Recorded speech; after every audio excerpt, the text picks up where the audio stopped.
Buonasera, buon lunedì, bentrovati a Corner. Ci ritroviamo qui all'indomani di una prestazione, l'ennesima del Catania, in casa, senza subire gol e con una vittoria che ha consentito alla squadra di Toscano di chiudere al primo posto, diciamo il girone di andata, sia pure in condominio con il Benevento. Devo salutare intanto, permettetemi, e do il benvenuto e ben ritrovato a Angelo Micale. Buonasera a voi. Grazie Angelo, grazie ad Angelo Patanè. Buonasera, prenderò la parola, ma dopo che fai il giro. Ma dopo, non molto non, dopo, ti prometto che moltissimo parlo tempo. poco, Allora ma io torno dopo. no, Benissimo, esatto, iniziamo cominciamo bene stasera. Alessandro, buona serata anche a te. Ben trovati. E poi alla mia sinistra c'è anche Max Dalotto. Buonasera a tutti. Allora, con lui, con Max, come sempre andremo a vedere che cosa succede nelle decisioni, cosa è successo con le decisioni arbitrali. Subito dalla nostra Giulia. Ciao Angelo, buonasera a tutta la meravigliosa squadra di Corner e buonasera a voi cari telespettatori. Vi ricordo il numero per interagire con noi è 342 771 2855 e se non l'avete ancora fatto vi ricordo anche di scaricare l'app siciliaweb.it per rimanere sempre aggiornati. Benissimo, grazie. Devo svelarti un segreto. Patanè. Allora, all'inizio di questo autunno-inverno. Però io non ero d'accordo, perché un segreto è un segreto, eh? Ma un segreto però lo dobbiamo svelare. Rimane in Europa, Oggi è è un segreto, giornata, no. rimane- Ti posso dire una cosa, questo segreto me lo dici dopo che vediamo la copertina. Ma non te lo vorrei dire un attimo prima. Stai Se è un perché segreto di 20 secondi sì, è un altrimenti mando la segreto di copertina. un minuto e mezzo. No, un minuto e mezzo non è possibile. Me Un lo svelo minuto. Dopo. Un minuto. dopo la copertina. Dopo la Vabbè, copertina. d'accordo. Intanto rivediamo la partita, la copertina montata da Ottavio Longo. È il giorno della solstizio d'inverno, è la notte più lunga dell'anno, ma dopo è l'alba di una nuova rinascita. Da primi in classifica, da campioni d'inverno, è il giorno di Catania-Atalanta Under 23.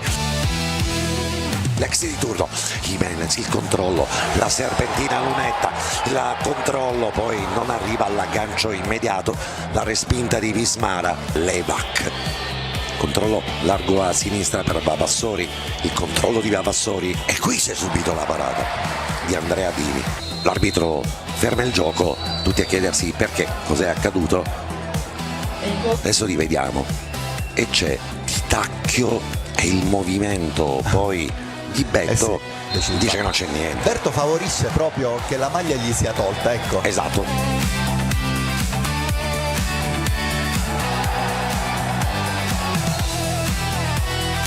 Attenzione, c'è Lunetta, riesce a vincere un duello all'interno dell'area di rigore, c'è calcio di rigore per il Catania. Lunetta stavolta salta praticamente a pie pari l'uomo e poi su di lui c'è il fallo di Guerini che dice non ho commesso niente. Caleb Jimenez contro Vismara che fa movimento, Jimenez il tiro al gol, il gol del Catania. Carlo, che calcio di rigore.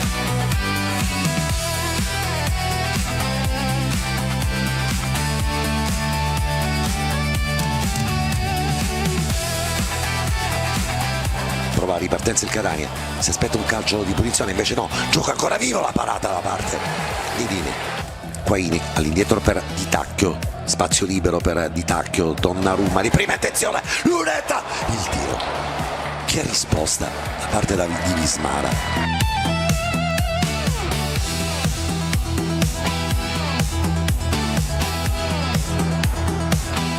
Jimenez, Casasola, migliori in campo, insieme i due stanno praticamente raccogliendo gli applausi. Jimenez può caricare il sinistro, può fare invece Lunetta, la palla che si perde fuori. Attenzione, c'è la possibilità della botta che arriva di Simonetto e la gran parata da parte di Dini.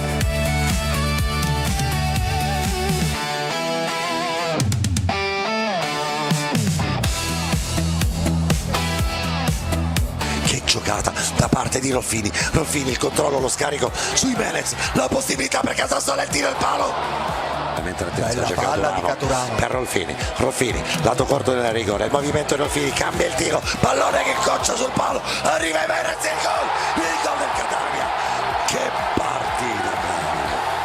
Giocata sontuosa, ma era nell'aria il raddoppio del Catania che da qualche minuto stava giocando nella metà campo degli avversari.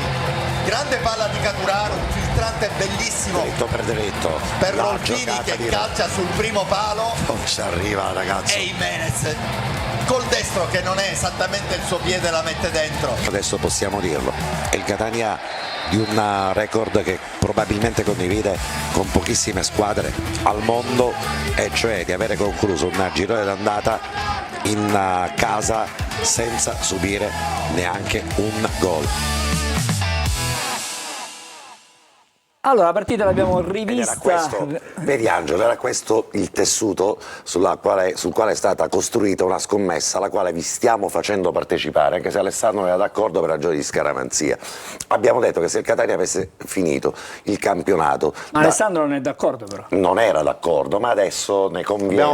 Abbiamo trattato la trattativa intera. Se avesse finito il campionato con il girone d'andata, col titolo di campione d'inverno e senza subire gol, vi avremmo fatto partecipare ad una cosa simpatica, un regalo simpatico di Natale, che adesso la scommessa e il pegno lo paghiamo tutti. Allora, per ciascuno di voi ho portato un cappellino di Babbo Natale. Adesso Che cosa pensi che possa accadere? questa cosa, per un segno di grande televisione, noi finiremo la puntata indossando così per ricordare. Ma dove devi andare? Dai. Questo momento, dallo tu al non mio ti muovi, direttore, non ti muovi. soprattutto a Michele, perché appena ho saputo che c'era Michele proprio mi è venuto in mente, per te Dai, ho scelto anche il modello con le treccine, Michele. Noi chiudiamo. Questo è il modello Giuditta. Questo è il modello Giuditta. possibile. Giulia, il mio te lo consegno perché non è contaminato, io non ho capelli, ma poi alla fine della puntata però sarà cappellino che dobbiamo indossare. Certo. Proprio per commemorare un momento storico. Catania che non subisce gol in casa nel girone d'andata, che non perde una partita ovviamente nel girone d'andata e che si classifica campione d'inverno, merita ovviamente un riscontro. Momenti di altissima televisione. Assolutamente Va bene, sì. allora, Michele ne converrà. chiuso questo Andiamo anche per teatrino, te, guarda, in guarda, di- questo te lo devi indossare. L'avessi saputo avrei censurato questa parte della Difatti trasmissione. non te l'ho Devo detto, essere non te sincero. l'ho detto. non Allora, te se l'ho mi permettete vorrei partire da Angelo Micale. Ecco, cerchiamo di... Sono scioccato all'idea che mi dovrò mettere questo cappellino. Assolutamente Pensa. sì, Allora, assolutamente. non pensiamoci per il momento. Facciamo la trasmissione. Prepariamoci poi Sì, esatto. all'ultimo Soprattutto saluto. per le treccine. Allora, comunque, a proposito di questa partita è una partita molto importante per il Catania, soprattutto per il morale del Catania. Se il Catania, vi ricordo che finalmente ha giocato, qualcuno dice finalmente, ha giocato dopo le altre squadre, mentre per tante volte si è verificato che il Catania giocasse prima. Questa volta il Catania si ritrovava con il Benevento che aveva vinto, la Salernitana che aveva vinto, avevano vinto praticamente tutti, il Cosenza anche. E quindi era importante superare un ostacolo, fra l'altro non semplice come l'Atalanta Under 23, che è una squadra molto complicata da mettere sotto, ma il Catania l'ha fatto bene anche in condizioni difficili, soprattutto con il fondo campo che era quello che era, ma è riuscito a far su. Il Catania ha una bella mentalità. Il problema è che adesso comincia un altro campionato, perché da gennaio vediamo cosa succederà con il calciomercato e cosa cambierà all'interno di tutte le squadre che combattono. Questo campionato ricorda molto da vicino un campionato del Catania che disputò nel 74-75, l'anno in cui militavano nel Catania Ciceri, Spagnolo, Angelozzi, Malaman. E quel campionato fu un campionato che vedeva tre protagonisti, il Catania, il Bari e il Lecce. Tutto si decise a un quarto d'ora dalla fine, il Catania pareggiava 0-0 a Torre del Greco, poi arrivarono 3 gol che suggellarono naturalmente la promozione del Catania. Questo campionato è davvero molto complicato, però questa squadra ha una bella mentalità. Quindi potrebbe essere Atalanta-Catania, nella prospettiva che descrivevi tu, la partita decisiva. Io per scaramanzia Perché sarà non dico l'ultima. nulla. Cioè, Ok. nel Stiamo senso- traslando da Catania-Atalanta a Atalanta-Catania. L'importante è che il finale sia lo stesso, poi come ci arriviamo, per me ci possiamo arrivare anche all'ultimissimo minuto. È un campionato sicuramente molto difficile, ripeto, adesso cambierà probabilmente il volto di tante squadre, Catania compreso, dove arriveranno dei giocatori. Stasera sicuramente ci sarà qualche finestra di calciomercato, certo, in cui si dirà magari qualche anteprima, Bruzzaniti sì, Bruzzaniti no, Manzo sì, Manzo no, Manzo l'arbitro. Manzo l'arbitro, Manzi semmai. Gagliano, riprendi. No, non ce la faccio più. Ma ti posso dire, quando, Devi iniziare a guardare la trasmissione. quando ascolto Micale, per me è come se sto aprendo l'enciclopedia del calcio Catania. tu continua ad aprire l'enciclopedia, continua a leggere, nel frattempo c'ho Alessandro Iasini. Allora, io mi appoggio alla prima grafica perché ne abbiamo tante e vorrei cominciare Abbiamo subito. un'enciclopedia di grafiche stasera, per essere vorrei, precisi. insieme all'aiuto della regia, mettere in onda la prima grafica perché andiamo proprio al dunque, no? Girone d'andata che si è concluso e abbiamo due capolista che sono il Catania e il Benevento. Cerchiamo di capire attraverso quali itinerari sono arrivate a chiudere il girone d'andata in testa. Allora, prima considerazione che credo sia molto importante, il Catania ha fatto una partita in più del Benevento in casa nel girone d'andata, ne ha fatte 10, 9 invece il Benevento, quindi bifronte, girone di ritorno, Catania che ha un coefficiente di difficoltà di calendario più alto del Benevento perché ha una trasferta in più, ma soprattutto ai confronti diretti in trasferta dovrà andare consecutivamente, ricordiamoci, a Salerno e a Benevento. Tra Quella gara domenica in e più, mercoledì, tra quella gara in l'altro. più è col Catania in casa, Appunto. che varrà raddoppio. Esatto. Torniamo sulla grafica per appunto cercare di capire attraverso quali itinerari le due squadre sono arrivate a chiudere allo stesso punteggio. Possiamo dire che il rendimento casalingo è abbastanza simile. Catania ha una partita in più in casa, 9 vittorie un pareggio, Benevento 9 partite in casa, 8 vittorie un pareggio. La differenza è rappresentata dalla differenza a reti 22-0 Catania in casa, 25-4 il Benevento al Vigorito. In trasferta invece il Benevento ha fatto più vittorie del Catania ma anche più sconfitte.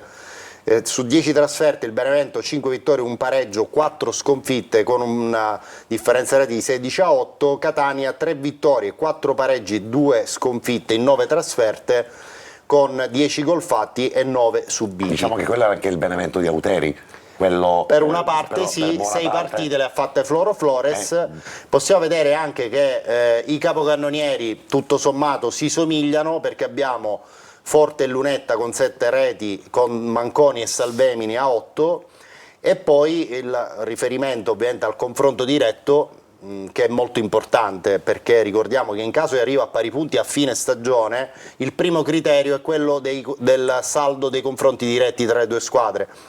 Quindi in questo momento il Catania ha un jolly che potrebbe tesorizzare nella gara di ritorno al Vigorito se riuscisse ovviamente a fare punti, perché in caso di arrivi a pari punti il primo criterio è il confronto diretto tra le due andata e squadre. ritorno. Okay. Il secondo subito dopo invece la differenza reti del campionato delle due squadre nei confronti diretti potrebbe essere sì. Anche questo un criterio sul quale dovremmo concentrarci. Per quanto riguarda le espressioni di gioco, sicuramente il Benevento da un punto di vista offensivo ha dimostrato di avere qualcosa in più del Catania in questo giro d'andata. Quasi 10 gol in più. Ma anche nella distribuzione, cioè tutti gli attaccanti della batteria a disposizione di Floro Flores hanno dato un contributo più tangibile di quello che hanno dato gli attaccanti del Catania. La solidità invece è sicuramente il punto di forza del Catania rispetto al Benevento. Dobbiamo capire nello sviluppo del campionato se un tecnico al debutto come Floro Flores sarà in grado di gestire la fase caldissima della stagione, quando ogni partita veramente avrà un peso specifico molto, molto elevato, a differenza invece di Mimmo Toscano, insomma, che panchine ha le spalle larghe, ne ha a bizzeffe, quindi da questo punto di vista sicuramente l'esperienza di Toscano può essere un fattore sul lungo periodo. Ricomincerei io dopo la pubblicità da Patanè, considerato che si è preso il minuto per questa cosina. Ho ascoltato Alessandro, ho ascoltato Micale, volevo proprio far intervenire Micale. Ricominciamo proprio da queste considerazioni, intanto i primi messaggi con la nostra Giulia. Sì.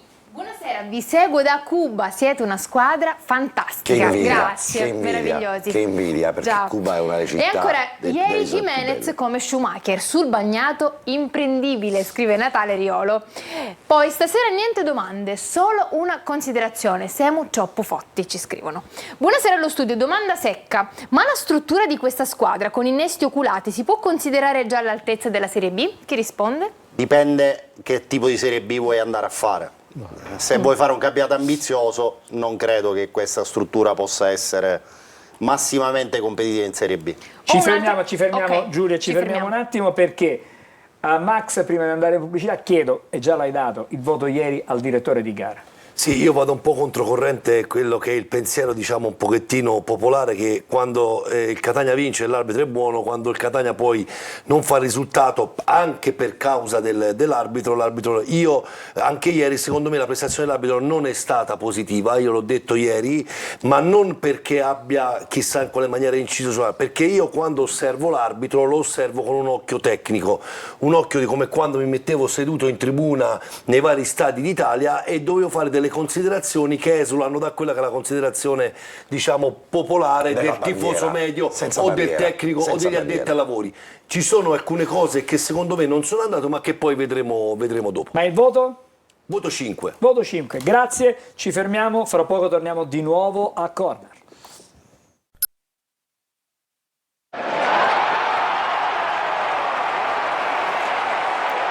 Allora, come anticipato, ricominciamo da Angelo Patanè, che ha una sorpresa stasera. Solo perché questo collegamento, questa apertura la faccio con un altro dei protagonisti di questa stagione, di questo 0 gol subiti dal Catania in casa.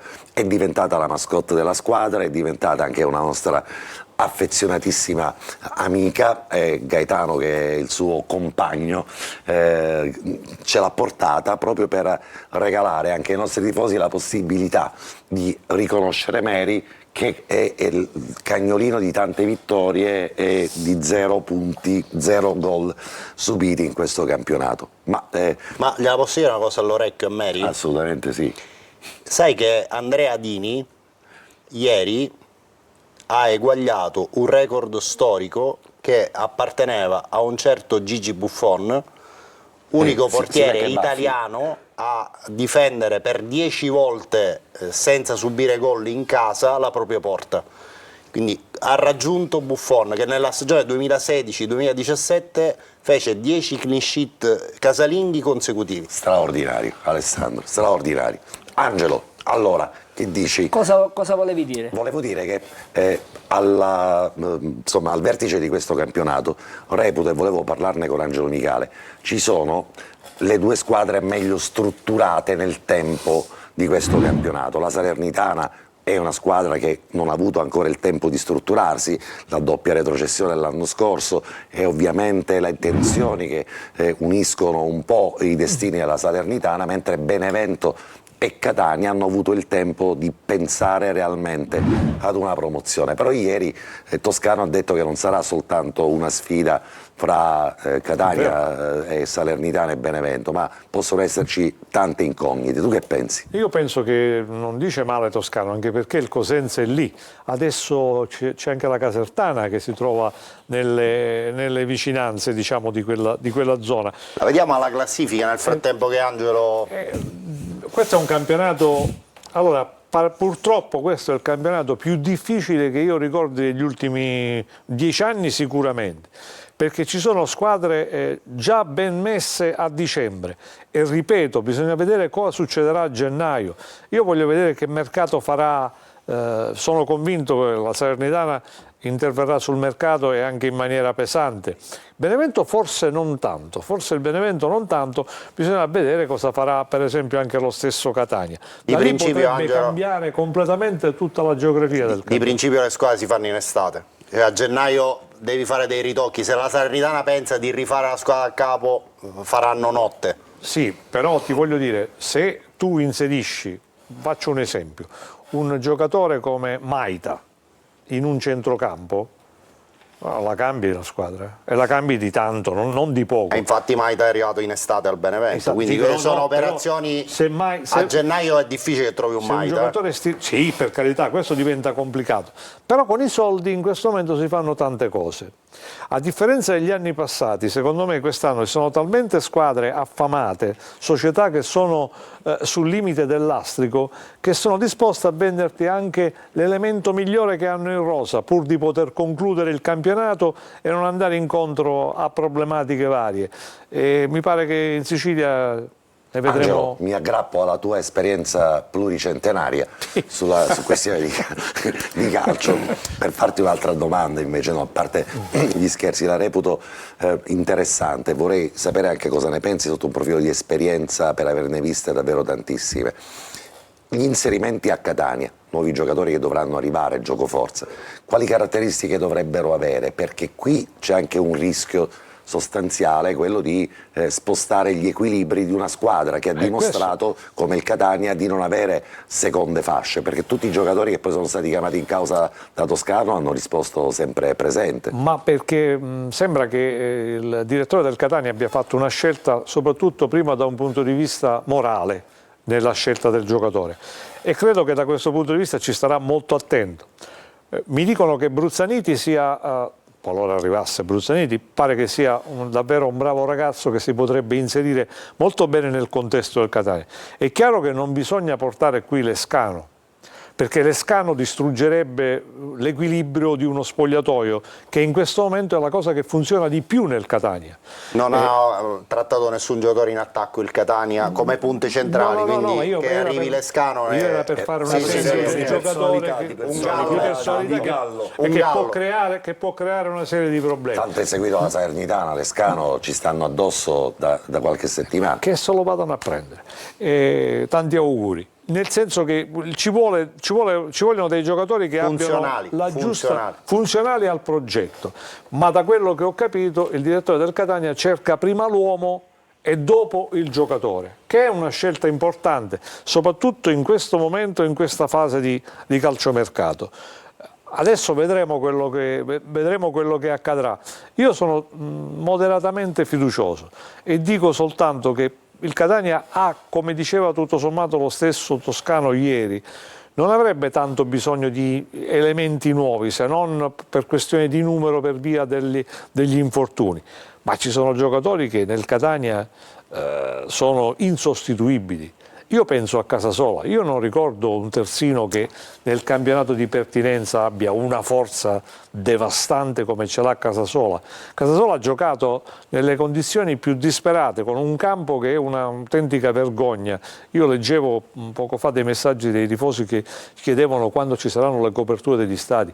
Io mi accontenterei di un campo normale dove si possa giocare intanto. Esatto, poi magari pensiamo anche alle coperture, perché qui si rischia seriamente di qualche partita di non portarla a termine. Ieri Casasola ha fatto una discesa che sembrava che non lo poteva frenare nessuno. Guardate che giocatori così è difficile da trovare. Nemmeno l'acqua l'ha fermato. Nemmeno l'acqua. Nemmeno il campo l'ha fermato. È un giocatore stratosferico da questo punto di vista.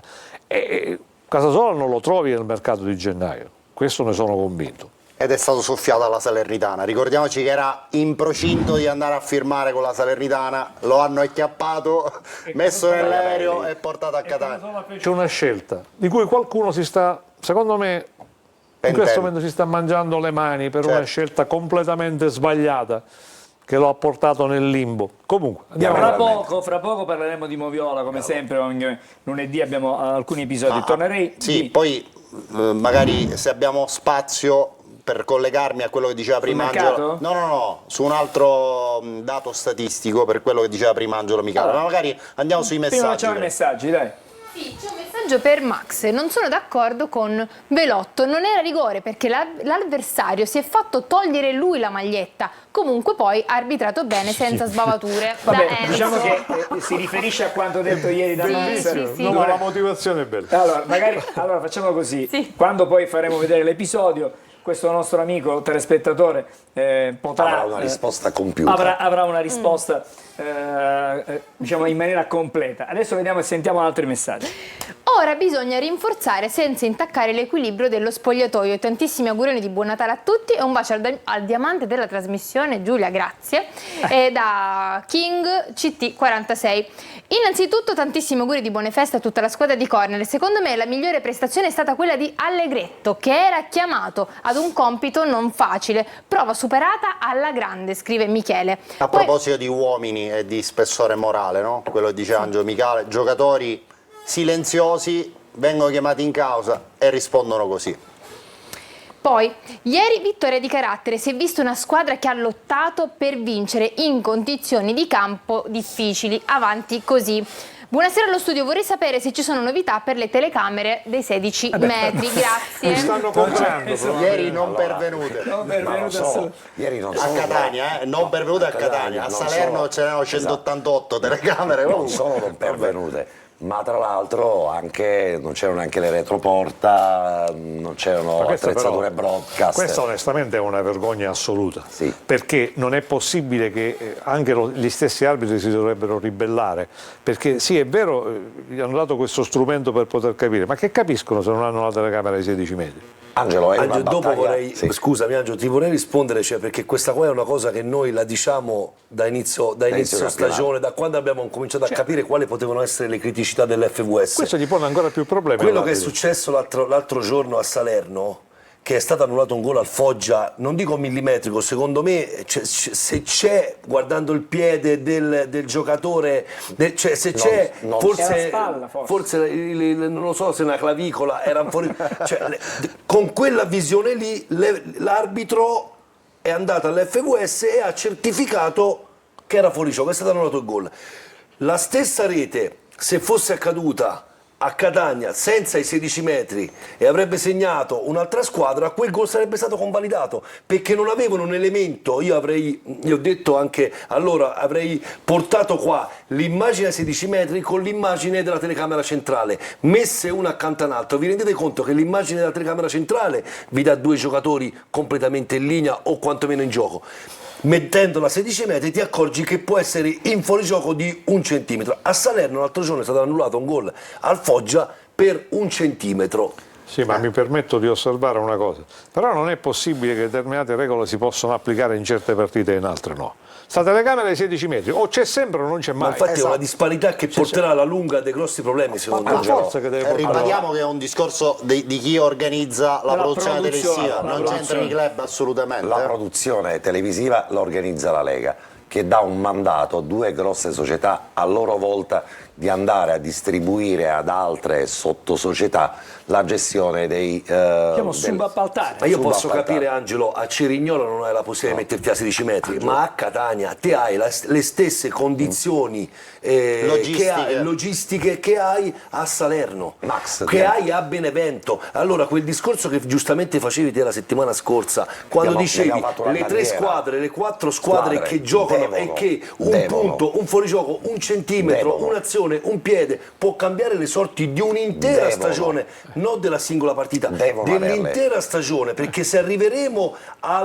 all'ultima giornata con le squadre a pari punti e una gara verrà determinata da una telecamera a 16 metri dopo che in una Un'altra. stagione Esatto. una squadra si è ammazzata per rincorrere un obiettivo, verrà determinata che a Bergamo non ci sarà la 16 metri quando giocherà il Catania a Bergamo, dall'altra parte ci sarà un'altra squadra che lotta con il Catania che avrà la 16 metri con 6 camere, anche la con 6 retroporta. camere, e quella partita verrà determinata e le sorti di un campionato verranno determinate da che cosa? Da una telecamera. Allora è l'ennesimo invito che facciamo di È proprio Allora avere io lo faccio spazio. l'ennesimo invito a stare tranquilli. C'è la Però- pubblicità. però questa cosa- Angelo, siamo 3 minuti fuori. Pubblicità. E ci stiamo qua. No, non può essere. Vabbè. Pubblicità.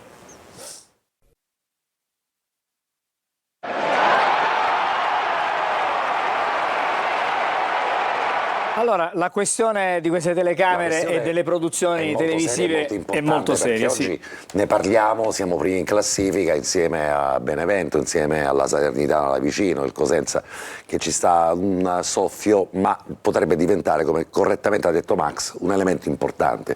È giusto che la gente a casa sappia che è la Lega che produce le partite, ma la Lega ha dato in gestione, in appalto a due grosse società, poi la gestione tecnica delle partite da disputarsi e da come andarle a confezionare. Il paradosso è che un bacino d'utenza come Catania ci siamo accorti è stato costantemente penalizzato per l'assenza delle telecamere che sono quelle tra l'altro professionali.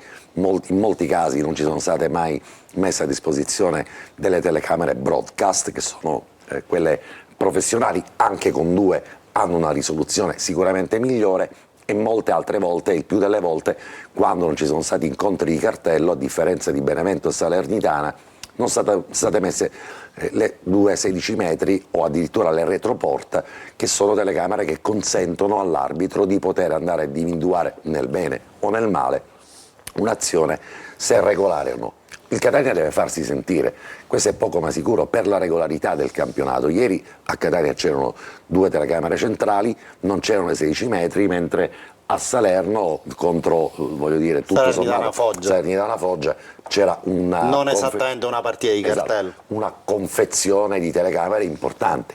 Non dico che è sbagliato mandarle a Salerno e dovrebbero mandarle a Catania, è giusto che in un campionato, come Michele ha detto, così tirato, così equilibrato, che può essere deciso all'ultima giornata di campionato per un fuorigioco dato o non dato, e come correttamente d'arbitro ci dici tu, Max, l'arbitro che vede il fuorigioco ieri senza la 16 metri non si accorge di nulla, se ha la 16 metri a Salerno si è accorto di una posizione regolare, gol che sarebbe stato confermato o meno.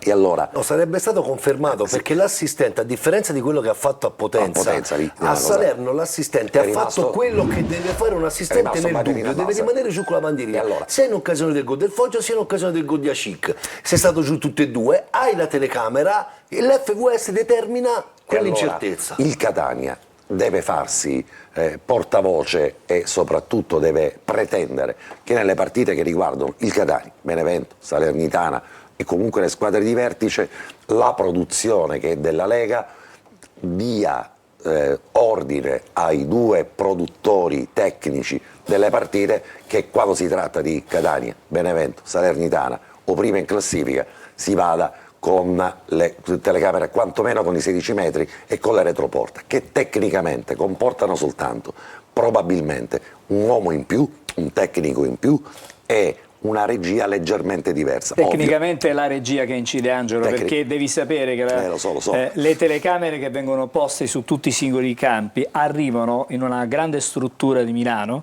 dove in ogni box arrivano questi 2 o 3 segnali e da là poi si smistano praticamente, Angelo, si fa la regia da remoto, che è una cosa molto complicata, quindi voglio dire... non possiamo entrare nei particolari, non puoi fare disparità. E le telecronache vengono fatte anche da tubo, quindi non sono sul campo, quindi insomma è tutta... Ma non puoi fare una disparità che può incidere sul risultato finale, chiunque lo vinca il campionato. Ma Angelo, siamo al 22 di dicembre, ti dico ad oggi che si rischia che il campionato venga determinato da un'immagine. Ricordatevi quello che vi ho detto il 22 di dicembre, perché quando hanno deciso, e nessuno gliel'ha imposto, di mettere l'FVS, invece di sbandierarlo ai 420 come l'innovazione venduta per VAR in Serie C, VAR Light e quant'altro, siccome siamo al giro di boa, come le società fanno i vari correttivi nei giocatori, quello ha giocato bene, quello ha giocato male, questo va venduto, questo va cambiato e quant'altro, la Lega si deve mettere in testa, va bene, o chi produce, che ci deve essere una produzione adeguata al servizio che vuoi offrire, perché se ad oggi te ti rendi conto che c'è una disparità di valutazioni in merito a delle valutazioni che si possono fare solo ed esclusivamente attraverso delle immagini televisive e non hai le stesse condizioni nei vari campi, stai creando una disparità e si rischia che il campionato venga determinato da un'immagine. Allora, vorrei dire semplicemente una cosa, che come diciamo prima, su tutti i campi non sarà possibile mettere insieme la stessa struttura tecnica per evidenti problemi logistici, Angelo, ci mancherebbe altro, chiedendo. non tutti i campi sono uguali.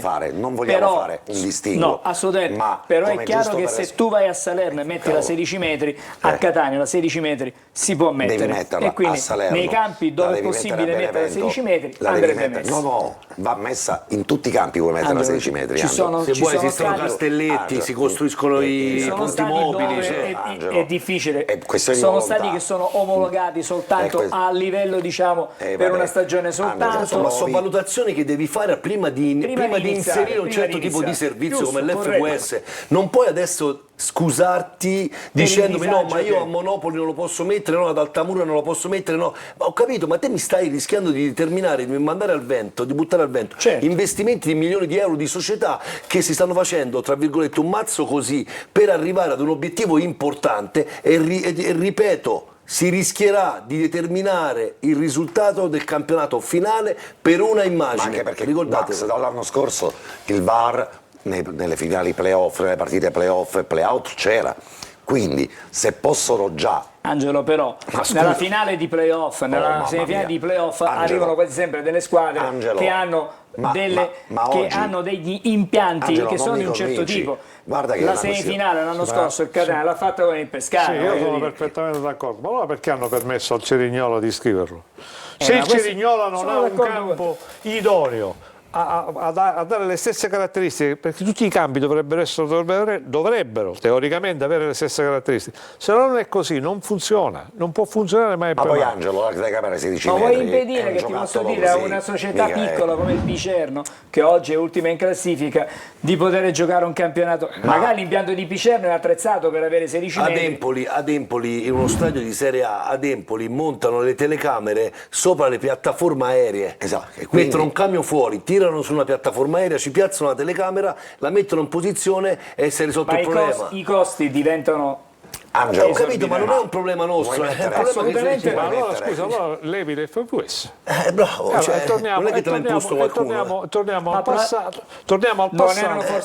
Non erano forse pronti per introdurre questa grandissima novità e importantissima novità. È fondamentale che queste squadre abbiano, le squadre prime in classifica abbiano garantiti in tutti i campi interni ed esterni le telecamere ai 16 metri, e reputo pure, visto che già le retroporta, anche le retroporta, ma attenzione, le retroporta la retroporta è importante. Ragazzi, i retroporta sono due giocattoli, ma è così. importante la retroporta per vedere che cosa succede in alcuni momenti della partita. Le metti su un cavalletto, le devi soltanto tarare, testare, dopodiché... le mettere dentro la porta, non cavalletto. Le retroporta, le 16 metri, le 16 devi metri, mettere su un cavalletto, se non c'hai... Cosa vuole dire Michele? Così facciamo un'altra sosta.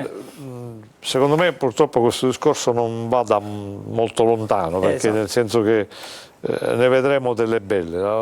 La Lega Pro è una lega diciamo di seconda categoria rispetto alla... Già noi ci lamentavamo di quella di Serie A, quindi figurarsi della Lega Pro, dove si assistono a delle cose veramente assurde.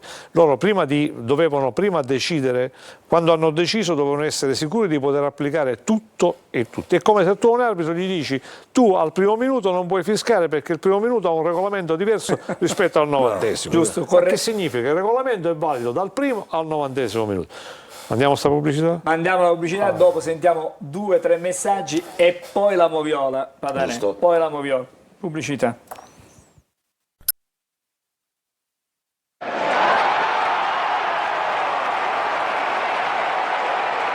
Allora, finalmente siamo alla moviola, così cerchiamo di dissipare, se possiamo, i dubbi riguardo ad alcuni episodi di ieri. Cominciamo con la prima chiamata, cioè l'FVS chiamato dall'Atalanta, quasi all'inizio partita, siamo intorno al quarto d'ora, poco meno, insomma, giù di lì, per un possibile calcio di dodicesimo minuto. 12° minuto, abbiamo questa azione in area di rigore, c'è questo calcio d'angolo che deve essere battuto dall'Atalanta. Allora, io qui farei prima velocemente un'analisi tattica. Se la regia non muove le immagini, lasciamole così. Allora, voi vedete che si formano due gruppi, due capannelli di giocatori, uno sul primo palo e l'altro a centro area di rigore. Allora, questa è una prerogativa della difesa dell'Atalanta, dell'attacco dell'Atalanta, di schierarsi in questa maniera per far perdere punti di riferimento ai difensori del Catania.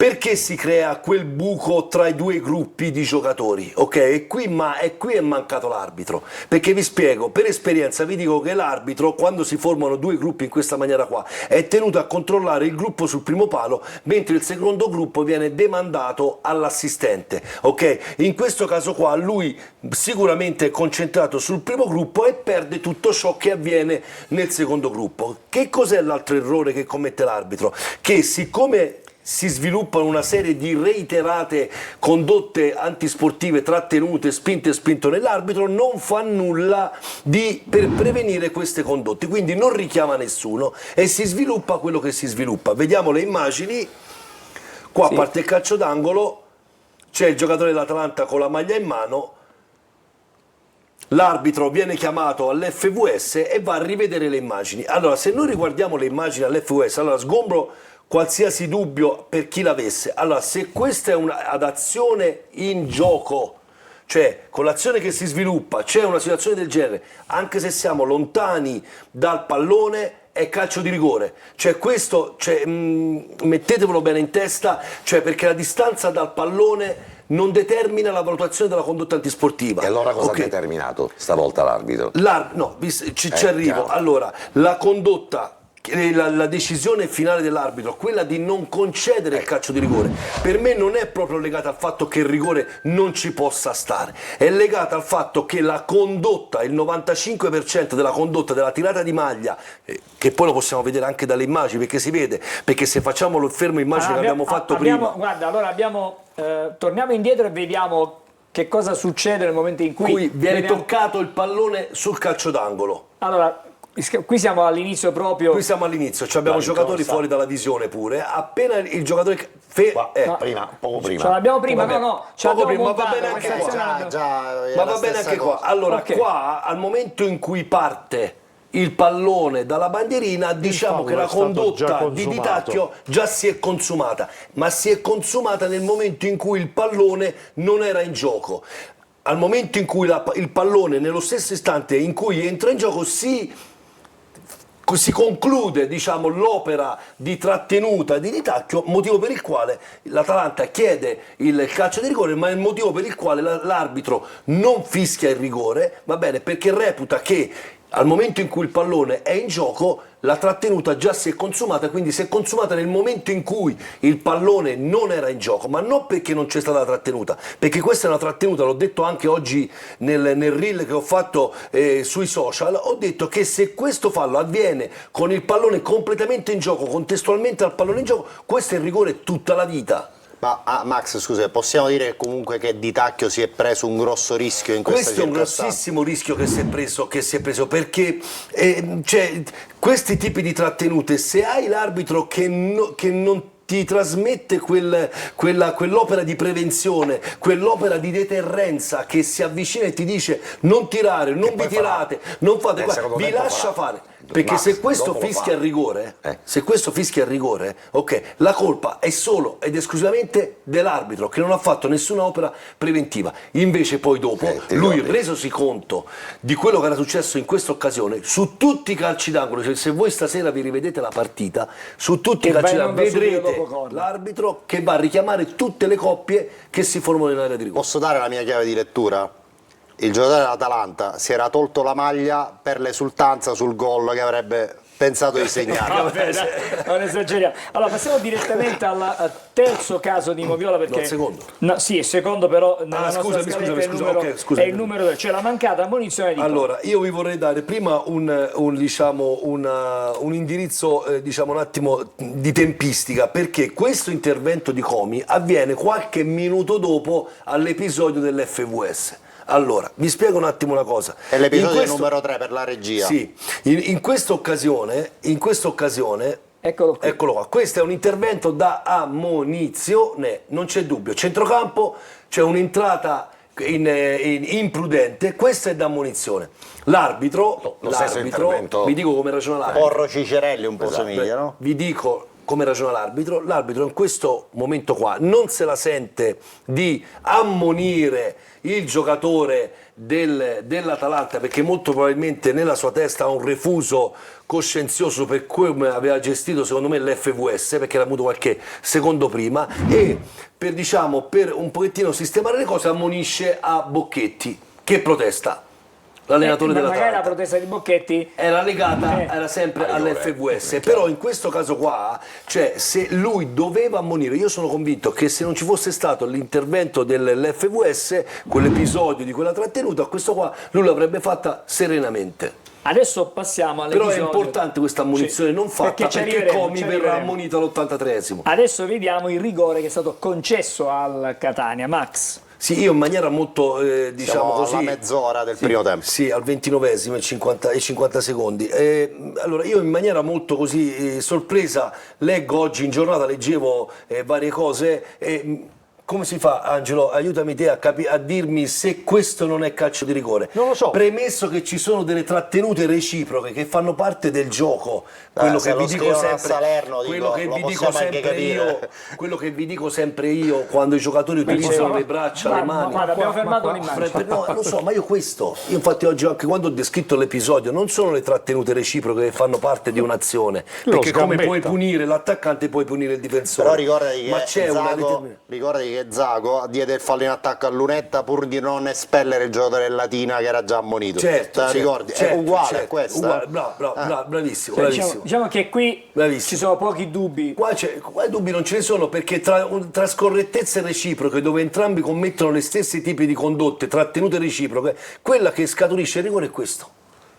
È il calcio. Prossimo Quindi, episodio. è rigore indiscutibile. Prossimo episodio abbiamo l'ammonizione di Quaini, che è un'ammonizione evitabilissima. Allora, io mi dispiace di ripetere su Alessandro le solite cose, perché io Alessandro gli voglio bene, lo stimo, ha un grande rispetto, ho un grande rispetto nei suoi confronti. Carlo Breve dice: ne vorrei 100 di Quaini, perché per come combatte lui non combatte nessuno e nessuno lo mette in dubbio. Però su una partita come questa, in una zona di campo dove c'è una rimessa laterale a tuo favore e entrare in questa maniera, giocarti come guardate, eccolo qua. La palla è già fuori. Come abbiamo detto che un'immagine da qui alla fine del campionato potrà fare la differenza, può fare la differenza anche un cartellino giallo come questa, perché adesso inizia il giro di ritorno, Quaini già parte con già 2 ammonizioni in bilancio e si troverà poi a scontare. Allora, questa qua è un'ammonizione che ti potevi giocare in un'altra partita dove era meritevole un certo tipo di intervento, ma non in questo. Ma purtroppo Quaini ha questo problema. Lo so, ma è un limite. Ma se no giocherebbe in Serie A. Partita di questo genere lo fa sempre, un fallo a partita di questo genere. Lo so, però poi dopo sempre prendi il giallo anche per molto meno, perché ti sei fatto la nomea. Ovviamente, ma poi fra l'altro la cosa più brutta è che lui prende sempre in zone del campo in cui non può succedere niente. Cioè non è determinante, non è il fallo, dice mi sto sacrificando per la squadra perché così non va a segnare. No, là non succedeva nulla. Angelo, all'esito di una partita perfetta, noi l'abbiamo rivista oggi, quella di Quaini, abbiamo ricommentato la partita con Carlo Breve. Straordinaria. Stiamo annunciando che stasera il commento della differita del match di ieri tra Catania e Atalanta Under 23 sarà con la voce di Angelo Patanè, non con quella di Marco Galli, che sta poco bene, insomma, malanni di stagione. A fine trasmissione si devono vedere noi col cappellino, poi la differita con Patanè, insomma una serata disastrosa. Disastrata dagli eventi, ma anche per salutare Marco, mi pare giusto che ci ascolta e un grande abbraccio. Ritornerà prestissimo. C'è l'ultimo episodio che è l'ammonizione invece per Comi. L'ammonizione per Comi l'abbiamo messa proprio perché, al di là che è un'ammonizione che ci può stare, il problema è che se Comi fosse stato ammonito al 20esimo, al 12esimo del primo tempo, con quell'intervento che abbiamo visto a centrocampo, avrebbe finito l'Atalanta la partita in 10. Questo vuol dire che a volte magari le piccole... Una grafichetta la facciamo? Manca forse l'episodio, non l'abbiamo fatto vedere, forse non è stato caricato in regia, però l'abbiamo rivisto. Tutto abbiamo visto. Sì, abbiamo visto tutto, no? Perché mi dicevano dalla regia che non avevano il successivo episodio. Abbiamo visto tutto quello che era di importante. Ok, allora grazie al nostro Fabrizio Fabrizio Rizzo, abbiamo fatto vedere tutte le immagini. Permettete adesso di tornare di nuovo dalla nostra Giulia, che ha tanti messaggi, non ne possiamo leggere perché c'è tempo, poco tempo, pochissimo. Troppo poco. Giulio 77, se non si può garantire la 16 metri su tutti i campi sarebbe cosa buona e giusta rimuoverla da tutti per non favorire o penalizzare nessuno. Comunque buon Natale. Poi metterla su tutti, non a toglierla, perché metterla è uno strumento di valutazione in più per gli arbitri. Non metterla lascia il dubbio. Esatto, non metterla lascerà sempre la perplessità e le polemiche aperte. Vero, anche con la 16 metri, anche con il VAR, anche con l'alta risoluzione, anche con le telecamere broadcast, ma quantomeno avere una uniformità. Non solo in Full HD, ma in 4K ci sono. Caro Angelo, sono 3 piazze, Salernitana, Benevento, Catania, anche Cosenza, che fanno praticamente pubblico e ascolti da Serie A, cioè non sono piazze che ti portano anche come utenza, come bacino d'utenza, Angelo, torniamo ai 500 messaggi. spettatori. Torniamo ai Ma messaggi. a Foggia, per esempio, fanno 450 spettatori di media partita. Vediamo un po'. Ancora Francesco Musumeci, vorrei un regalo sotto l'albero. Bruzzaniti, grazie Pelligra. Ci arriviamo. Ci arriveremo. Però devi aspettare un po' di più, non lo trovi sotto l'albero. Sì. Servono nel girone di andata più gol, tra parentesi Bruzzaniti, un centrocampista che faccia regia, un braccetto di sinistro di Assi. E facciamo di una squadra Massimo. nuova, diciamo così, no? Esatto. Il problema è che questo Bruzzaniti è difficile da scrivere, vedo, per i nostri telespettatori. Sì, sbagliano. Perché Sono i siamo al cognomi che terzo fanno impazzire tentativo. Patarello. Questo Bruzzanisi perché fa rima con Vaglianisi. Esatto. No, ma Vagliasini, penso ai quindi cognomi che mi fanno che diventare predilige scemo. Patarello. Lui ama Viteriti, ora avrà qualcos'altro su cui cimentarsi. Altro messaggio, Giulia. Poi ancora i nostri telespettatori si chiedono, ma siamo primi o secondi? Siamo campioni d'inverno Diciamo o no? che non esiste in questo Perché momento. Non ci può essere un criterio perché Esatto, se lo tutte chiedono. le varie i vari criteri si applicano a fine stagione. Però siamo- Ora non ci possono essere criteri per Però siamo stabilire primi, chi siamo è primo primi. tra Ma Sì, siamo primi. assolutamente. Siamo È inutile. Primi C'è un ex ex equo, c'è un Primi ex ex equo. Seguo. Siamo primi e quindi va bene, siamo campioni Poi d'inverno. una domanda per il signor Velotto, ma al fine di istruire al meglio gli arbitri, vengono fatte vedere le immagini con le situazioni incerte in modo che non vengano commessi gli stessi errori di valutazione? Max. Prego, Max. Sì, io allora, se prima facevamo, ora da quando c'è stato il Covid, il periodo del Covid si è un po' introdotto quelle che sono le riunioni online. Per quello che so io, una volta ogni 10 giorni la commissione arbitri si ritrova online e una volta al mese si ritrovano in ritiro di persona e valutano tutte quelle che sono state le precedenti prestazioni di tutti i colleghi e si cerca di apportare dei miglioramenti. Sì, insomma, si farà una sorta di scrutinio, no, degli arbitri poi, in qualche modo. Ci fermiamo, Giulia. Ci fermiamo. E Avevo dobbiamo un andare in messaggio però un po' pubblicità, fra simpatico. poco ci prepariamo Abbiamo con una grafica. un'altra grafica come consuntivo girone d'andata, poi abbiamo le pagelle e poi faremo tutto il mercato. un bel Una bella punto pagina di mercato. mercato. Allora, a fra pochissimo.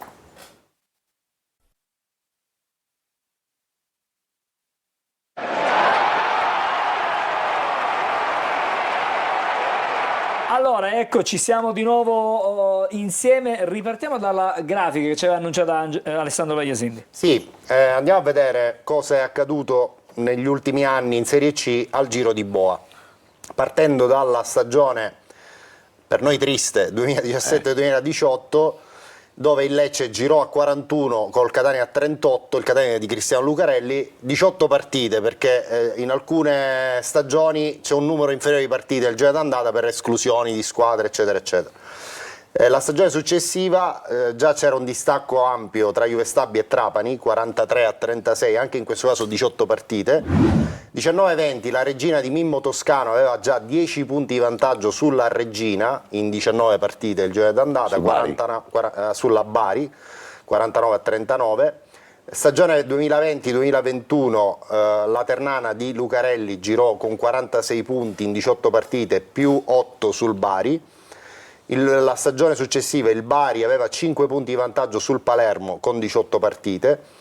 La stagione 2022-23 il punteggio più alto in assoluto lo fece registrare il Catanzaro di Vivarini, 51 punti su 57 alla fine del girone d'andata, ma nonostante questo il Crotone ne aveva 45, quindi questa è stata la stagione col punteggio in assoluto più alto nel girone d'andata. La stagione 23-24 la Juve Stabia di Pagliuca girò con 42 punti più 7 sulla Casertana. L'anno scorso 17 partite perché ne giocarono 19, ma poi per le esclusioni del girone di ritorno di Turris e Taranto diventarono 17, quelle partite non possono essere considerate a calendario. Quindi su queste 17 partite girarono in testa Avellino, Benevento, ma anche il Cerignola aveva 31 punti, quindi punteggio abbastanza basso ma anche frutto di 2 partite in meno. Quindi Benevento anche l'anno scorso girò in testa per poi crollare nel girone di ritorno dove mise insieme 21 punti, poi l'Avellino se ne andò. Lo hanno esonerato subito dopo Auteri da lì iniziò poi invece il declino, Sì. cosa che invece quest'anno non è successo. Male, ti posso Quindi fare una possiamo, domanda? solo dici una che è stata considerazione promossa? velocissima. No, di Sono questo. state promosse Esatto, il dimmi. 95% dei casi in cui la squadra ha girato prima in classifica al Ecco. termine del girone d'andata è stata promossa. L'anomalia quest'anno è che ci sono due squadre in testa, che è un fatto raro, lo potete vedere voi stessi alla grafica, è accaduto praticamente solo l'anno scorso con 3 squadre che sono arrivate appaiate alla fine del girone d'andata, poi salì l'Avellino. Però ecco, nel 95% dei casi chi ha girato in testa alla fine del girone d'andata ha vinto il campionato. Allora, vediamo le pagelle, il migliore, in modo tale da poi concentrarci sul mercato, perché quello è un momento importante. Sì, andiamo a vedere con l'aiuto della nostra grafica chi è stato il migliore della partita disputata ieri. Alcuni se li immaginano, altri magari no, ed è proprio lui, Caleb Jimenez, con voto 8. La sua partita è un lento, costante crescendo. Ad un tratto estrae dallo zainetto il kit dei giochi di prestigio e sale sul palcoscenico. Che sia bravo con la palla tra i piedi è noto, ma che sia diventato agonisticamente più intenso e cattivo è un inedito. Sceglie l'occasione migliore per segnare i suoi primi gol al Massimino, sinistro e destro, una sequenza netta che stende al tappeto la giovane dea. A breve l'epilogo della lunga querelle contrattuale.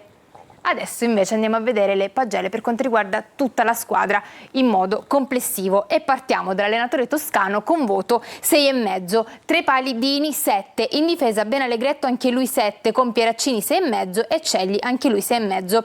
A centrocampo invece spicca Casasola con 7,5, poi Quaini 6,5, Di Tacchio 6 e Donnarumma 6,5. Sulla tre quarti Jimenez 8, decisivo, e Lunetta 7, davanti forte 6,5. Per quanto riguarda le sostituzioni, Raimo senza voto al posto di Allegretto, Corbari 6 per Quaini, Rolfini 7 per Lunetta e Caturano 6,5 al posto di Forte.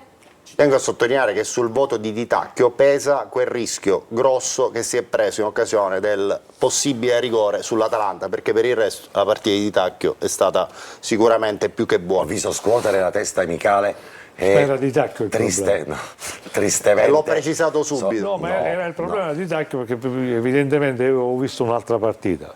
Se il voto è abbassato comunque da quella tirata di maglia, che poi comunque non ha comportato nulla, ma secondo me un Catania senza Di Tacchio in quel tipo di partita e un Catania senza Quaini in quel tipo di partita, guardate che a centrocampo contro i ragazzini dell'Atalanta sono augelli senza zucchero, come dicevano nel famoso film. Bella, questa molto molto bella. Ribadisco, sulla valutazione di Di Tacchio, a mio avviso pesa quel rischio Magari grosso, mezzo punto, perché se il Alessandro. rigore viene concesso, l'Atalanta passa in vantaggio. Ora, Poi prima- Posso prima farti che una quegli domanda? augelli- Posso farti una No, provocazione? sì, te anche che dai due. voti, Certo.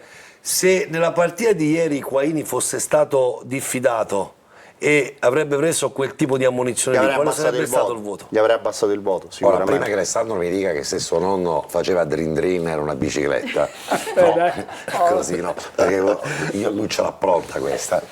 Dico che non sono d'accordo. Io mi taccio. Esatto, sulla valutazione che hai dato a Casasola, perché se non ci fossero stati i Te due lo gol- spiego anche perché. No, aspetta, però prima Sì. fammi- allora, se non ci fossero stati i 2 gol di Jimenez, che ci sono stati, e quindi qui c'è il fatto che tuo nonno non fa Drin Drin e quindi non è una bicicletta, Casasola ieri ha fatto una partita straordinaria.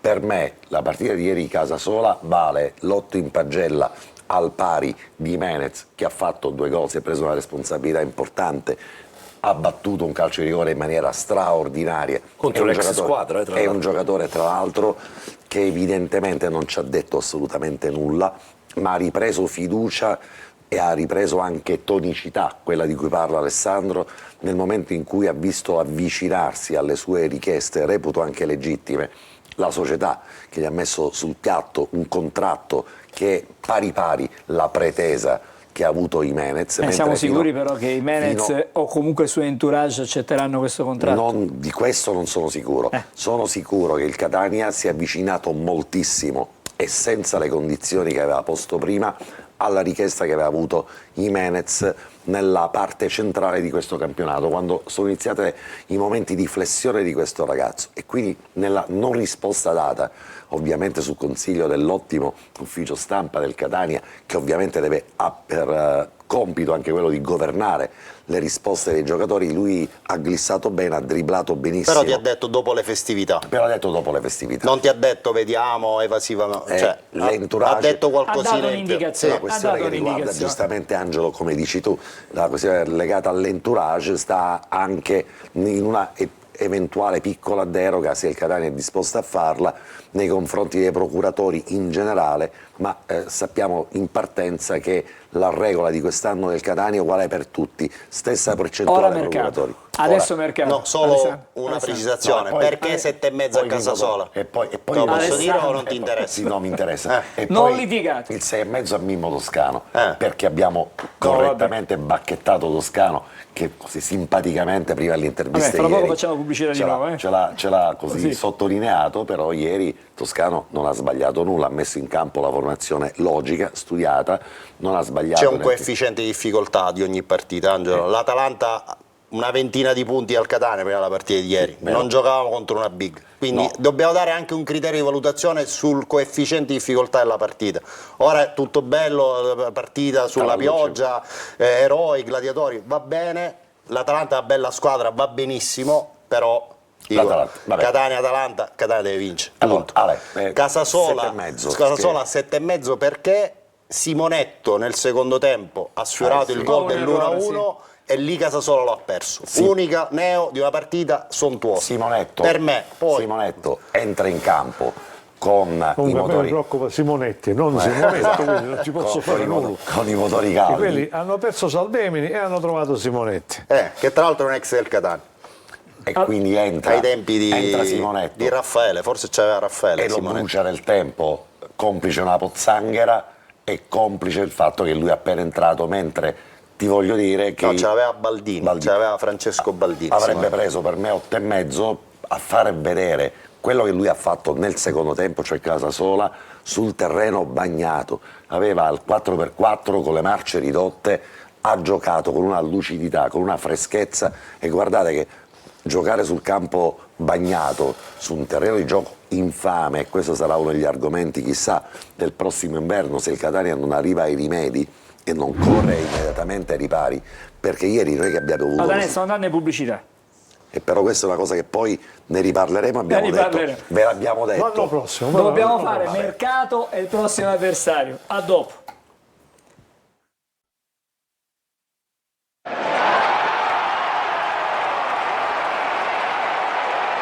Allora, siamo nell'ultimo segmento, l'ultima tranche, chiamatela come volete, di corner di questa sera.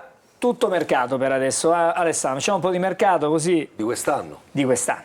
Siamo all'ultima tranche di quest'anno. Di quest'anno. Non di stasera. 2025. 2025. Andiamo con la prima schermata che diciamo, ci individua quali sono gli obiettivi per ruolo del mercato di gennaio del Catania.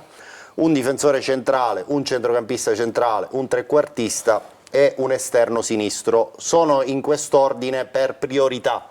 Cioè i primi 3 di questa lista sono gli obiettivi prioritari del Catania in questa finestra di gennaio, il quarto dipende da eventuali Come diceva uscite Rapide Paolo, dalla lista. che Ok, tu conosci benissimo. assolutamente sì, tutte le canzoni. perché in uscita come difensore centrale c'è Martic, centrocampista centrale Aloi chiaramente è fuori per tanto tempo, lo stesso dicasi per Cicerelli, quindi queste 3 caselle sono già incastrate.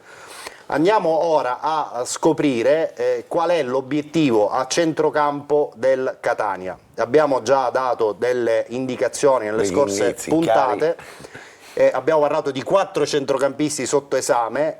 Quello che è in cima alla lista del Catania è questo ragazzo che si chiama Emmanuel Ghiabois, è un giocatore che attualmente milita nell'Avellino ma è in prestito dall'Atalanta, vedete proprietà Atalanta. È un classe 2001 nato a Parma, è un centrocampista destro di piede, in questa stagione non ha trovato molto spazio ad Avellino, solo 5 presenze, 0 gol, 0 assist, 0 ammonizioni, 0 espulsioni, ha 65 presenze nelle rappresentative giovanili dell'Italia. Cosa ancora manca su questo tipo di trattativa? Manca il fatto che il Catania vorrebbe prendere questo centrocampista a titolo definitivo. È normale. Ma l'Atalanta, sapete bene, è una bottega cara e quindi il Catania deve discutere dell'entità della cifra richiesta all'Atalanta per l'eventuale cessione a titolo definitivo di questo centrocampista. È previsto i primi di gennaio un incontro proprio con la proprietà dell'Atalanta. Ieri c'è stato un pourparlers con Fabio Gatti, che è il direttore sportivo dell'Atalanta Under 23, ieri al Massimino, però tutto passa da Percassi, per capirci. Chiaro. Quindi occorrerà che i due club si discutano, questo è previsto i primi di gennaio, perché, ripeto, la priorità nella lista degli obiettivi del Catania è questo ragazzo. Anche perché è difficile che ci siano contropartite tecniche. No, perché è un affare secco, esatto, soldi e eventuale cessione a titolo definitivo. Le alternative a questo obiettivo quali sono? Sempre in ordine di valutazione. Non è questa la tabella, ora ci arriviamo. Stavo aggiungendo qualcosa appunto sul discorso legato ai centrocampisti. Dopo Ghiabuà l'alternativa è Andrea Vallocchia, centrocampista che il Catania ha trattato la scorsa estate, milita nella Ternana, mancino, giocatore che ha anche una qualità nelle verticalizzazioni. La Ternana è in un momento societario un po' particolare, i contatti sono ripresi anche con Vallocchia, tra l'altro ricordatevi che è andato a Terni in prestito Simone Leonardi dal Catania alla Ternana, quindi comunque c'è già un rapporto in essere. Casasola gli può dire che si sta bene a Catania. Aloi, Cicerelli, Casasola, a poca voglia.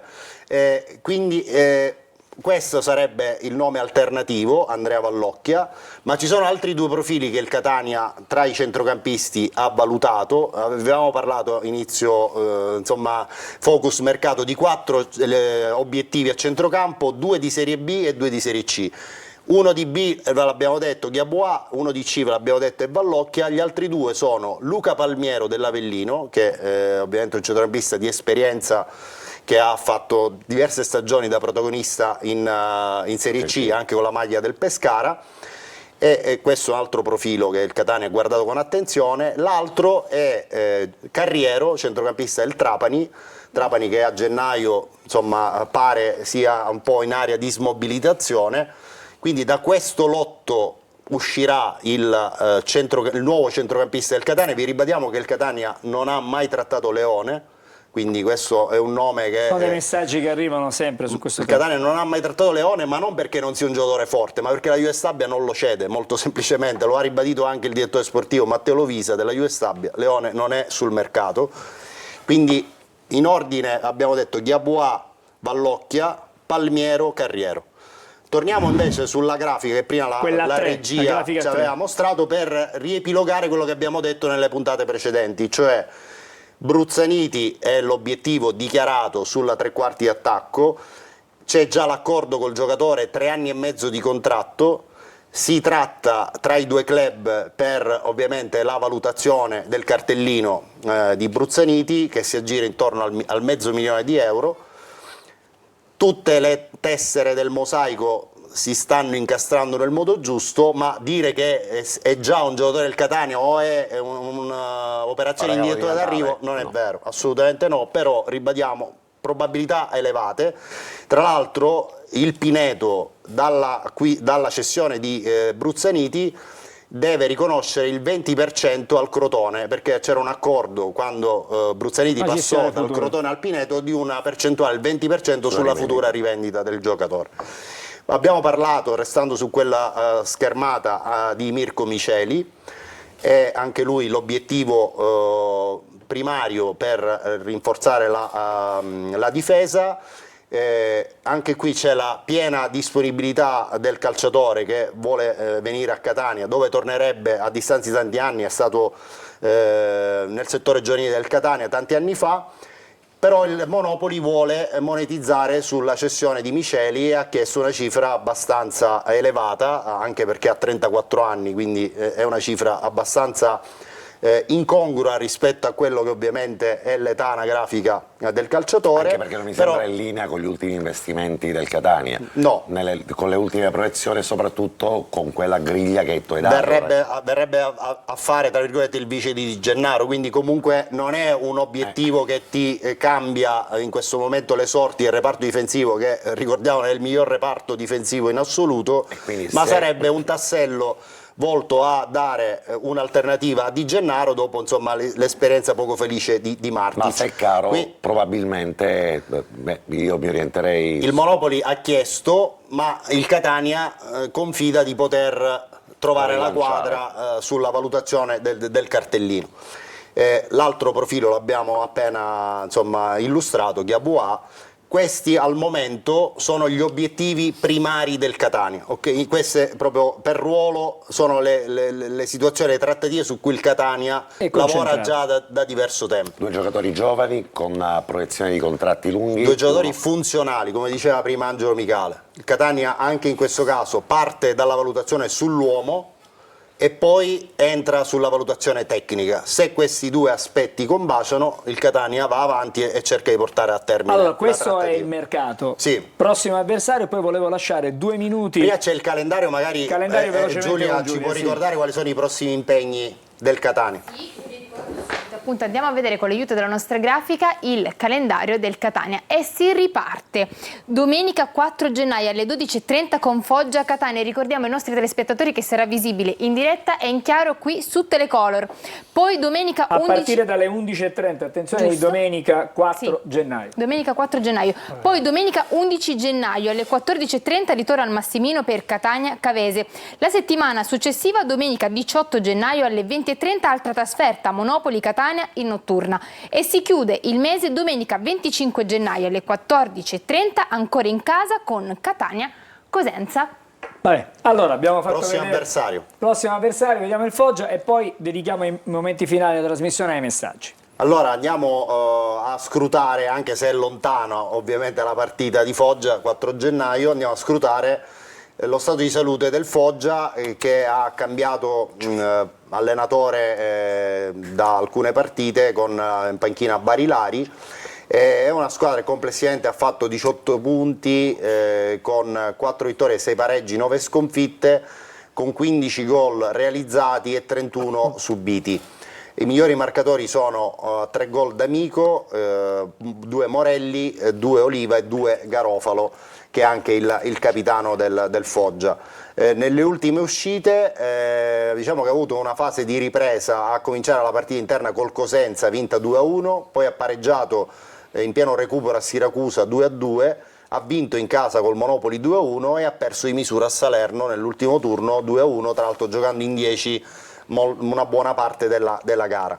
Vediamo qual è stata l'ultima formazione schierata. Tra tante piccole recriminazioni, è una squadra che si sta ritrovando nelle ultime giornate di campionato. Una squadra giovane, sì, con giocatori di gamba, diciamo che anche in attacco ha dei profili interessanti, soprattutto la prima punta Bevilacqua, che è un giocatore che ha delle movenze interessanti. Che al momento però è il peggiore campionato del millennio che ha fatto il Foggia. Non c'è dubbio che è una stagione più che travagliata, però ripeto, con l'avvento in panchina di Barilari al posto di Delio Rossi, la squadra sembra aver trovato, diciamo, una logica di gioco e di rendimento. Possiamo tornare sulla grafica per vedere l'ultima formazione schierata a Salerno.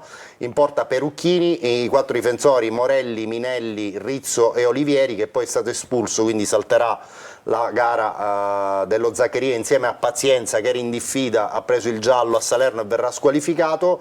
A centrocampo Garofalo, Pazienza e Castorri, che è l'autore del gol del temporaneo 1-1 a Salerno. In attacco Oliva, Bevilacqua e D'Amico, poi i vari subentrati. Molto interessante Biar, che è un mezzala del settore giovanile del Bologna, che è arrivato in prestito a Foggia, giocatore che ha delle caratteristiche molto interessanti. Metà francese, sì. Questo ragazzo gioca un buon Padanè calcio. sta incominciando a studiare il Foggia. Allora. Ricordiamo che il Catania recupera Di Gennaro dalla squalifica, ma perde Lunetta, che era diffidato, ha preso il giallo contro l'Atalanta. Questa non è una bella notizia. Salterà la gara dello Zaccheria. Prendere Rolfini però, potrebbe essere. A quel ragazzo gli manca soltanto il gol. Come è entrato Rolfini? Allora, straordinario. adesso ragazzi, un paio di messaggi da casa con la nostra Giulia. Un paio di messaggi. Oh, ecco, questo clima natalizio proprio. Bellissimo, un tema natalizio. Comunque, i nostri telespettatori non sono d'accordo con Valesindi per quanto riguarda i voti. Vabbè, non entriamo in questo perché altrimenti non ne usciamo più. No, vabbè, io li perché leggo non poi. possiamo fare più dibattito. No, i voti sulle pagelle di stasera, per quelli che ho visto ieri allo stadio, i giocatori tutti distintamente hanno dato l'anima e hanno dimostrato di essere un grande gruppo e meritavano tutti almeno 8. Poi ancora Pasquale ti dice che avrebbe messo a Casasola 10 e anche a Dini 10. Poi un nostro telespettatore che ci scrive da Palermo: dai Catania vai in B e noi di Palermo invece in A. Complimenti per la trasmissione. Speriamo. Ci metterei 2 firme. Speriamo per tutti. E poi l'anno dopo ci ritroviamo da qualche parte. Speriamo in alto però, anche noi. Qualche gioia ci deve essere. Sì, cazzo. Qualche Ci altro ritroviamo messaggio, l'anno qualche dopo. altro saluto? Sì, poi un messaggio di auguri, volevo fare un augurio a tutta la presidenza del Catania, in particolare al presidente Pelligra, e poi non si poteva che augurare un grosso augurio a tutta la redazione di Telecolor e a tutti voi che lunedì ci fate godere tutte le bellezze della partita del Catania. Auguri da Rosario, da Mister Bianco, grazie. No, concludo con questo perché danno un consiglio a Patanè, quindi ci dicono buone feste a tutti. Patanè, fatti una lampada perché sei palliduccio. Questo è vero. mamma mia, Come sotto le feste. Avrò una Non va- settimana di tempo per farmi le Vabbè, lampade. allora Poi vedrete a Foggia. ci Vedrete ci che dobbiamo roba. fermare adesso. Capirai. Da E- St. Moritz, e siamo ai saluti finali per 2025, grazie alla nostra Giulia. Sì, io in realtà volevo ringraziare a tutti voi telespettatori perché sono arrivati centinaia e centinaia di messaggi. Purtroppo non posso leggerli tutti perché ci vorrebbe un'altra trasmissione solo per i messaggi, però vi ringrazio perché sono arrivati messaggi dal Canada, da San Pietroburgo. Vi ringrazio tantissimi, vi auguro buone feste, buon Natale e ci rivediamo il 4 gennaio con Diretta Stadio, in diretta e in chiaro su Telecolor. Buonanotte. Ah, benissimo, Allora, grazie ora, Giulia. Giulia, passando Sì. dietro la camera 4, Sì, vado. ti do l'onore di incoronare il nostro Vieni qua. vice direttore. Allora, chiudiamo qui con Giulia che sta accanto a me, non è possibile questa cosa qua. Soprattutto Michele, semplicemente che adesso solo per i saluti. Patanè, Giulia, metti se non Sì, metti lo il cappello a Gagliano, Mettiti questo sei cappello. licenziato. No, lo devi mettere. Io metto il tuo. State Allora. calmi tutti. Con le Allora. treccine, Allora. Dobbiamo salutare, fra poco c'è Salutiamo, sì. la differita No, integrale. Gagliano, se non ti metti il cappellino te lo metto io, guarda.